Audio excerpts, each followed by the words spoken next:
हाँ जी, अस्सलाम वालेकुम। कैसे हैं आप? आज एक टॉपिक पे बात करेंगे जो मतलब है कि 90 से 95 तक परसेंट मतलब लड़कों को लिफ्टिंग फील्ड में बिल्कुल अगर पता भी है तो छुपाते हैं, लेकिन नहीं पता होता। कन्फ्यूजन एक ऐसी चीज़ है, मैं मतलब आपको बताता हूँ। और ये चीज़ें मतलब क्या होते हैं कि मैं खुद ये मतलब अपने पास से घर के नहीं बनाता, एक प्रैक्टिकली करके अल्हम्दुलिल्लाह यहाँ तक पहुँचा हूँ, सारी चीज़ें करता हूँ। जो चीज़ एक फिजिकली चीज़ आती है उसके मुताबिक बात करता हूँ, एज पर स्टैंडर्ड बात करता हूँ। होता क्या है, लास्ट टाइम मैंने एक वीडियो बनाई थी कि बेल्ट की कन्फ्यूजन लड़के सारे जो मतलब राउंड पाइप में भी अगर आ जाए तो उसको भी दो से मल्टीप्लाई करते थे। या अगर कोई बॉक्स आ गया, कंक्रीट आ गया, कंक्रीट का एक मतलब एक कंक्रीट आ गया है, कॉलम आ गया है, या प्रीकास्ट होलोकोर आ गया, या मतलब स्ट्रक्चर आ गया, सारे उसको भी अगर बास्केट लगा रहे हैं तो दो से मल्टीप्लाई करते थे। तो साइड की कंडीशनें होती हैं या बेल्ट की ऐसी एंगल या कंडीशन होती है, जो लोड की कंडीशन हो के हिसाब से बेल्ट लगाते हैं, तब जाके वो फार्मूले से एग्जैक्ट अप्लाई करता है। नहीं तो बहुत सारी चीज़ें इफेक्ट करती हैं, बेल्ट की कैपेसिटी लेस देखते हैं। लेकिन क्या करते हैं कि अगर कंटेनर उठा रहे हैं बास्केट से, या कुछ भी चीज़ ऐसे बॉक्स उठा रहे हैं, या कंक्रीट ब्लॉक उठा रहे हैं तो बास्केट लगा रहे हैं, उसमें भी दो के फार्मूला लगाते थे। वो चीज़ें ऑलरेडी वीडियो बनाई थी। सेम आज की वीडियो है चोकर इच में। चोकर इच में क्या होता है कि लड़के क्या करते हैं कि मोस्टली सेम अगर पाइप उठा रहे हैं तब भी चोकर वाला फार्मूला लगा देते हैं 0.8, या रामको वाले 0.75, या दूसरे भी 0.75, 7500 kg अगर 1 टन का बेल्ट है तो चोकर में उठा रहा है। वही अगर बेल्ट लगा रहे हैं कंक्रीट ब्लॉक को, या वुडन बॉक्स जो आ गया, लकड़ी का बॉक्स आ गया, या स्ट्रक्चर आ गया, उसमें लगा रहे हैं तो उसमें भी वही चोकर वाला फार्मूला जो यूज़ करते हैं 0.75 वाला या 0.8 वाला। ये दो कंडीशन हो जाती हैं जब आप राउंड शेप में कोई भी, जब आप चोकर रैप लगाएंगे, चाहे सिंगल रैप लगाएं, डबल रैप लगाएं, या 6 रैप लगा दें, बेल्ट की कैपेसिटी वो एक सिंगल रैप वाली ही कंसीडर की जाती है, वही कम होती है। मोस्टली होता क्या है, लड़के स्ट्रक्चर भी अगर उठा रहे हैं तो क्या करते हैं, उसमें भी 0.75 वाला अगर 10 टन का बेल्ट है तो बोलेंगे 760 500 kg उठाएगा चोकर में। अगर लकड़ी का बॉक्स उठा रहे हैं उसमें चोकर लगा रहे हैं, मतलब अगर जो रेक्टेंगल मुरब्बा शक्ल में आ गया, रेक्टेंगल शेप बन जाती है, उसमें भी क्या करते हैं वो 0.75 या 0.8 वाला चोकर वाला ही फार्मूला वही लगाता है। लेकिन उसमें ना 0.875 लगेगा, ना 0.8 लगेगा। कोई भी राउंड शेप अगर है तो उसमें 0.75 या 0.8 लगता है। अगर मुरब्बा शक्ल में जैसे स्ट्रक्चर है, या बॉक्स है, या कंक्रीट ब्लॉक है, उठा रहे हैं चौकर इंच में, वो चीज़ हमेशा 50% चौकर उसकी, क्योंकि उसकी दो एंगल, ऊपर भी एंगल बनती है, नीचे से जब आता है वो भी एंगल बन जाती है। उसमें बेल्ट की कैपेसिटी 50% वो डिडक्ट हो जाती है, मतलब वो सिर्फ और सिर्फ 50% कैपेसिटी उसकी रहती है। चोकरेज में वो 0.5 से मल्टीप्लाई किया जाता है, 0.8 या 0.75 से नहीं किया जाता। ये एक ऐसी चीज़ है, बस बहुत कम लड़कों ने देखा। लेकिन अब अगर आप गौर करें तो अगर राउंड पाइप में है तो सारे वो 0.8 या 75 लगा रहे थे। लेकिन जब एंगल वाली चौकर आ जाएगी तो उसमें भाई 0.8 या 0.75 नहीं लगेगा। ये अभी मैं कॉपी पे आपको करके भी दिखाऊंगा सारी चीज़ें, कि मतलब इसमें सारी एक कंक्रीट ब्लॉक का भी बना के दिखाऊंगा, 10 टन का लोड लेके, या पाइप का दोनों का लेके, उसमें पाइप में चोकर में कितना लोड आता है, और कंक्रीट ब्लॉक या स्ट्रक्चर में बेल्ट लगाए एंगल वाला जो बनता है उसमें कितना फ़र्क आता है। ये प्रैक्टिकली करके कॉपी पे निकाल के दिखाता हूँ। ये एक ऐसी इंफॉर्मेशन है जो बहुत ही कम लड़कों के अगर, लेकिन फील्ड में सारे ही ऐसे उठा रहे होते हैं। अगर किसी से पूछें तो सारे, कितने मैंने फेसबुक वाले ये ग्रुपों में ऐसे लगे होते हैं, सीनियर से सीनियर बंदे, मतलब वो अपनी पोस्टें बना के क्वेश्चन स्केच बना के डाल देते हैं, स्केच भी गलत बनाते हैं। उनको ये नहीं पता कि सोशल मीडिया के ऊपर भाई हर चीज़ से एक मास्टर से मास्टर बंदे बैठे होते हैं। स्केच अगर बना रहे हैं तो कंप्लीट बना, स्केच भी कंप्लीट नहीं होता, लेकिन वो अपनी एक वो मन्ने टोपा वाली बात समझाने के लिए स्केच बना के डाल देते हैं कि इसका निकाल के दिखाएं। स्केच होता भी कंप्लीट नहीं है, क्वेश्चन खुद का कंप्लीट नहीं होता, और रॉन्ग रॉन्ग या मतलब सारी चीज़ें गलत बना बना के पोस्टें करते हैं, ये चीज़ें ये नहीं है वो नहीं है। तो वो ग्रुपों वाले, मुझे बहुत सारे लड़के ऐसे हैं ये क्वेश्चन स्पेशली भेजते हैं इसकी क्या है, और मैंने इतने ग्रुप देखे हैं वो अगर पाइप उठा रहे हैं तब भी 75 वाला फार्मूला लगा रहे हैं, अगर स्ट्रक्चर या कंक्रीट ब्लॉक उठा रहे हैं जो रेक्टेंगल शेप में 2 एंगलें बनती हैं उसमें भी वो 0.8 वाले जो आंसर दे रहा है उसको यस गुड, मतलब वो बोल रहे हैं नीचे लाइक कर रहे हैं कि ये राइट है। अगर बाई मिस्टेक अगर कोई एक बंदा अगर आगे पीछे आंसर दे दे तो वो बोलते हैं रॉन्ग है। तो ये सीनियर भी ग्रुप में ऐसे चीज़ें करके बोलते हैं भाई सबसे पहले चीज़ें दिमाग से सोचा करें कि अगर एंगल शेप में आएगा चोकर लगी है तो वो कैसे लगानी है, अगर राउंड शेप में चोकर लगी है तो वो कैसे है। ये सारी चीज़ें कन्फ्यूजन अभी मैं इंशाल्लाह क्लियर करता हूँ। जी बिल्कुल, वो पाइप की वीडियो जो मैंने अभी बताया था, ये जो डिफरेंट होता है चोकर में, अभी आप देख सकते हैं ये एक मैंने लोड लिया है। पाइप का वेट है 10 टन, स्लिंग लेंथ लगी हुई है 12 मीटर की, टोटल स्लिंग लेंथ लगी हुई है, दोनों तरफ 12 मीटर की स्लिंग। इसकी स्लिंग टेंशन कितनी आएगी, मतलब एक बेल्ट के ऊपर कितना वेट आएगा चोकर में, सिंगल चोकर में लगाने के बाद। ये ऑलरेडी डिमेंशन मैंने दी हुई है, ये 72 इंच का पाइप है। इसमें अभी इस लोड में, और ये कंक्रीट का एक ब्लॉक, स्ट्रक्चर का ब्लॉक समझ लें, कंक्रीट का एक एग्जांपल के तौर पे ये एक कंक्रीट का समझ लें 10 टन का है। इसकी जो चौड़ाई है वो 1 मीटर है, हाइट इसकी मोटाई मतलब 1 मीटर है, मतलब वो सारी मतलब चौड़ाई लंबाई मोटाई, मतलब लंबाई तो होगी इसकी ऑलरेडी मैंने बनाई है 6 मीटर प्लस 3 और 12 मीटर। ये भी 12 मीटर का है, ये भी 12 मीटर का है। सेम बेल्ट, इसमें भी बेल्ट की लेंथ लगी हुई है 12 मीटर की, पाइप में भी 12 मीटर के थे। अब भी ये भी 10 टन का लोड है, ये भी 10 टन का लोड है। अभी आप देख सकते हैं इसमें जो सबसे पहले आपको बताता हूँ, जो पाइप चोकर में लगाते हैं तो पाइप में जब चोकर लगती है तो बिल्कुल रैप जो है ना उसके साथ लिपट जाता है, बिल्कुल उसके साथ चिपक जाता है जो पाइप चोकर लगता है कि सिंगल रैप या डबल रैप जो भी लगाएं। लेकिन आप जब भी कंक्रीट या स्ट्रक्चर या कोई भी ऐसा लोड जो मुरब्बा शेप या रेक्टेंगल शेप में आएगा उसमें आप शैगल देखेंगे हमेशा शैगल ऊपर जाएगी। आप शैगल इसके यहाँ पे शैगल इसका पाइप की तरह लिपेट नहीं जाएगी, हमेशा शैकल जो है ना वो एंगल ऊपर। इसमें ये एंगल बन जाएगी, एक ये वाली एंगल बन जाएगी। इस लोड में और इस लोड में हमेशा यही बस फ़र्क आता है कि ये चीज़ें, ये वाली चीज़ें हमें देखनी पड़ती हैं।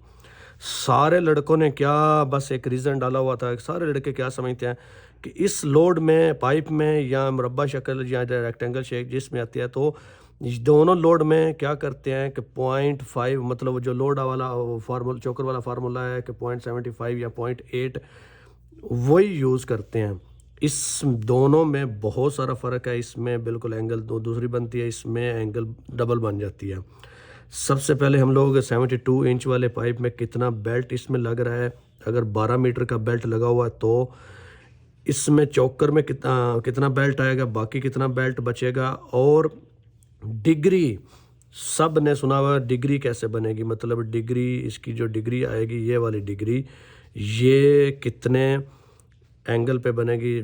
TUV नॉड वालों फार्मूलों से तो सारे ने सुना हुआ है, अगर 60 की डिग्री है तो 0.4 से मल्टीप्लाई कर दें या 0.6 से कर दें, 2 लग गए। तो यहाँ पे अगर 60 मतलब बनती नहीं है तो फिर क्या करना है। ये सारी चीज़ें आज समझाने के लिए ये रिगर 1 2 3 सब के लिए सारों ने बस एक रट्टा लगा, यानी सुना हुआ था।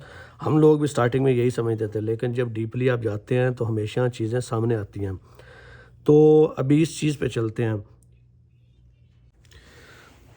तो सबसे पहले हम लोग क्या करेंगे, मैंने लास्ट टाइम ही बताया था, जो 72 इंच का पाइप का एक डाया बनाया गया है उसको मीटर में कन्वर्ट करने के बाद चौकर में, यहाँ एक चौकर एक सिंगल रैप में कितना बेल्ट लगेगा।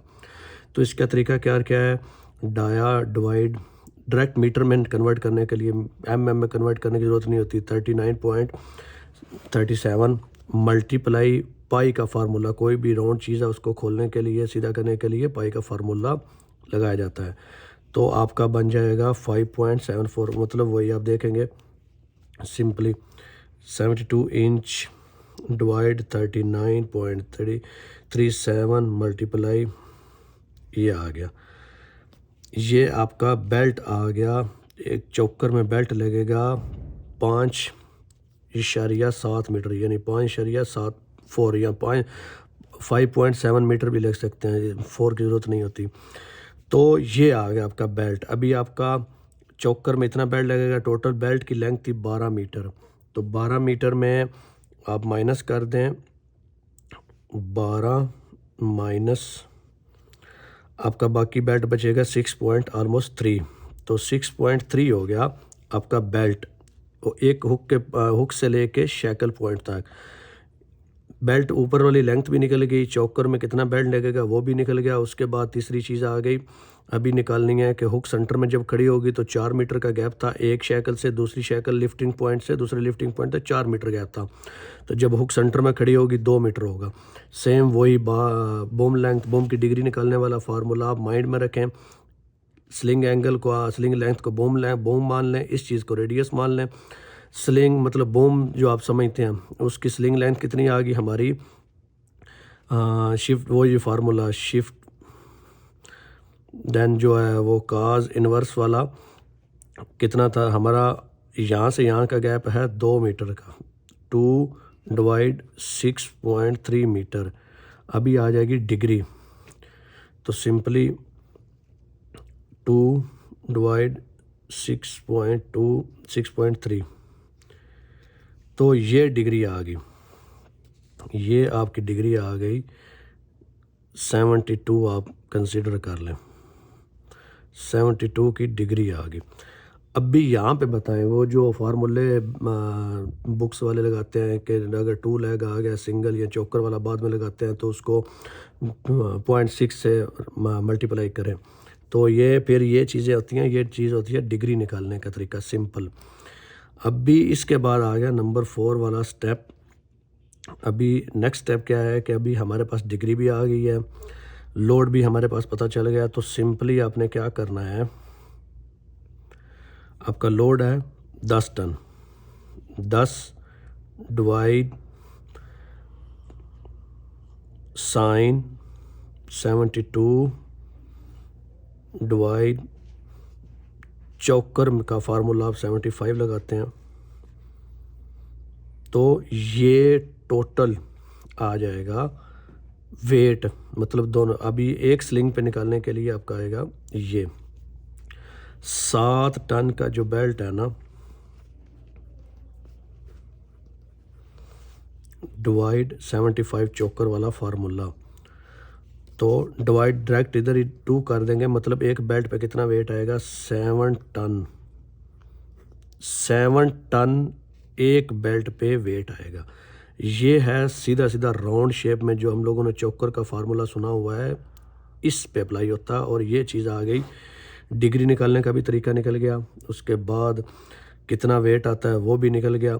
उसके बाद चलते हैं नेक्स्ट स्टेप में, जो रेक्टेंगल मुरब्बा शक्ल में आ जाती है स्ट्रक्चर या कंक्रीट की तरफ। तो ये चीज़ आ गई, सेम वही 10 टन का लोड है, एक पॉइंट से दूसरे पॉइंट तक गैप है 6 मीटर, 3-3 मीटर साइड है। लेकिन इसका जो हाइट थी, लोड की हाइट थी 1 मीटर, तो इसमें बेल्ट निकालने का सिंपल तरीका है, 1 मीटर हाइट होगी, 1 मीटर चौड़ाई, 1 मीटर मतलब वो लंबाई, मतलब जहाँ पे बेल्ट लग रहा है, तो 1 मीटर करेंगे। 1 मीटर ये हो गया, 2 मीटर, 3 मीटर और 4 मीटर, मतलब 1 मीटर इधर बेल्ट लगा, 1 मीटर इस साइड वाला 2 मीटर हो गया, 1 मीटर इस साइड वाला, और ये 1 मीटर का बेल्ट लग गया। तो ये चीज़ आ गई आपकी 4 मीटर उसमें निकल गया, यानी 1 2 3 4 मीटर। तो सबसे पहले आपने क्या करना है, लोड डिवाइड करना है हमारा। अभी मीटर बेल्ट निकाल लेते हैं कितना बचता है। तो टोटल लेंथ थी 12 मीटर, 12 माइनस 4, आपका ऊपर वाला बेल्ट बच गया 8 मीटर का। ये पॉइंट से ये पॉइंट आ गया 8 मीटर। 8 मीटर आपकी स्लिंग लेंथ आ गई। डिस्टेंस वही, इस पॉइंट से इस पॉइंट तक आपका बन गया 3 मीटर। तो डिग्री निकालने का सेम वही फार्मूला, जो का मतलब शिफ्ट काज इन्वर्स 3 डिवाइड 8 करेंगे तो आपकी डिग्री निकल आ जाएगी।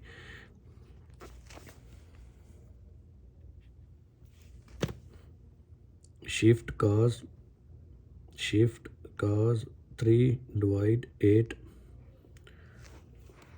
आपकी डिग्री आ गई 68 आपकी डिग्री आ गई। तो मतलब यहाँ पे भी वो फार्मूला नहीं लग सकता। जो अभी रट्टा लगाया हुआ है 0.6 वाला 6.8 डिग्री आ गई। सिंपली वही अभी नेक्स्ट स्टेप हमारे पास यहाँ पे अभी क्या करना है, इसका फार्मूला है चोकर वाले का, total load divide sine degree 68 की थी डिवाइड 0.5 करना है।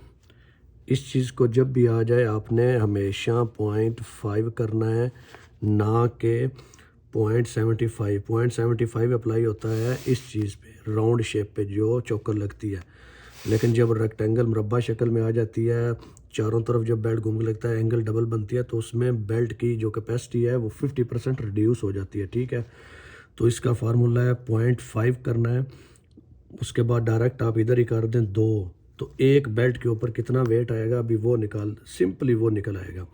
एक बेल्ट के ऊपर अभी देखें 10 डिवाइड साइन 68 डिवाइड 0.5 डिवाइड 2 क्यों किया, 2 बेल्ट लगे हुए थे, 11 टन आलमोस्ट आ जाता है। ये देख कितना आ गया, 10.8 टन।